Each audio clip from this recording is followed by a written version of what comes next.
I actually have to finish it. I watched part of the first episode of The Last of Us season 2. Mm, Um, still have not seen the first season. it's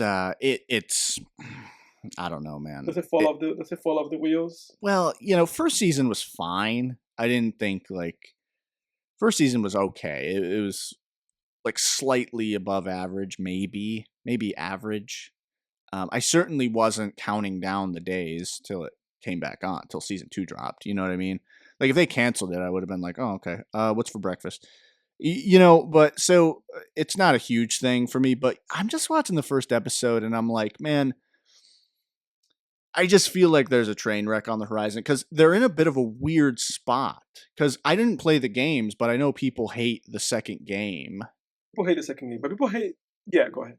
Yeah, I think I know what you were gonna say. Like they hate the certain character's fate. Maybe is that what you were gonna say? Yes, that's Yeah, what I'm saying. but also like they. And how they handle the ending. Mhm. I know those two things because I know Okay. that overall, in terms of game theory, right, and in terms of craft, it's an excellent game. That's what Hmm. I understand. That it's just like, I mean, my God, it was made by what is this? A Naughty Dog? It's like it's made by one of the best game producing production companies in the planet.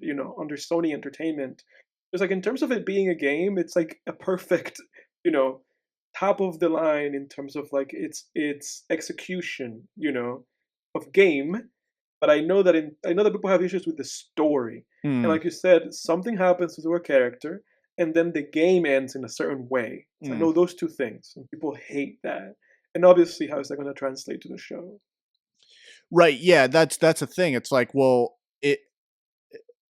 you either can take it in a new direction, which might piss some people off, or Probably. which I think they should do. I mean, what is the point in following exactly Yeah, a there's no story, the point, story of a especially since game, there's no especially if it's third. not even well liked or if it doesn't work? Especially because there's no third game. Right, and So it's like, presumably they're gonna keep coming out. They just renewed it. I had in movie news here. They're gonna which we won't get to this week, but they're gonna renew. They already renewed it for season 3, and the season 2 hasn't finished airing. So they're gonna have to come up with new material anyway. So it's a mhm, weird spot that they're in. Like, do you adapt the if you're gonna stick to it so closely, it's already controversial source material. Um, I've never played the game, so I can only judge it on the show. But from what I understand, from what I've heard from listening to some other podcasts, um, like Critical Drinkers podcast and everything, some of these elements are present in the second game that people don't like. But like Ellie's character is so fucking annoying in episode 1. Like you basically have this whole this you have this scene where Ellie and her teenage friend are like about to go on patrol with these other like older these adults.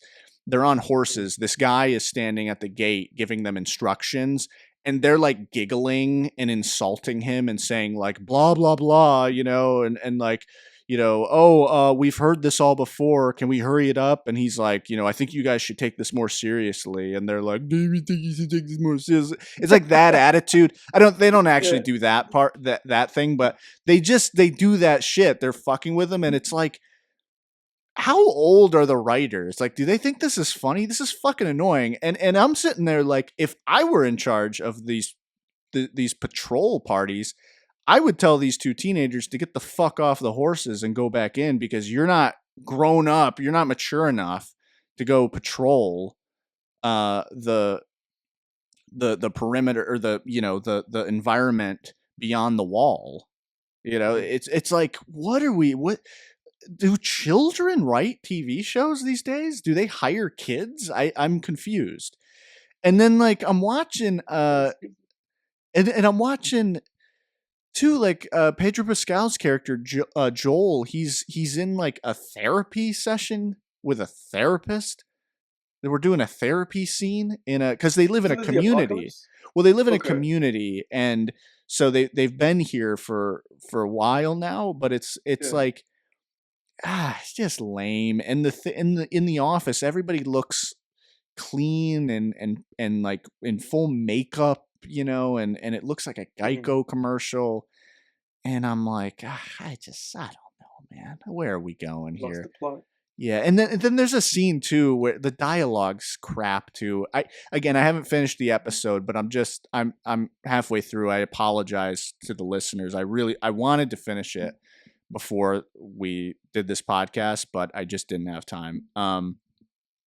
But there's like there's shitty dialogue scenes too. Like there's a scene where Joel's like looking at this map of the compound and the area beyond it, and then his friend's little kid comes up to him, and Joel like picks him up. He's like, "Come here, tiger," and he's like pointing at the map, and he's just like, "You see, inside are people, but outside is monsters. So we have to shoot the monsters." Bam, bam, bam. And it's like, what the fuck is Who's this? in the benefit? Like who's benefiting from that? Yeah, it's just like, this is the worst fucking dialogue ever. And like then he walks out and the kid's like doing finger guns at him, and he's like, "Yeah, shoot those monsters." And it's like, oh, what the fuck, man?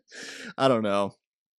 I'm not my faith is a little shaken, but I was never too into it anyway, so we'll see. Yeah. We'll see.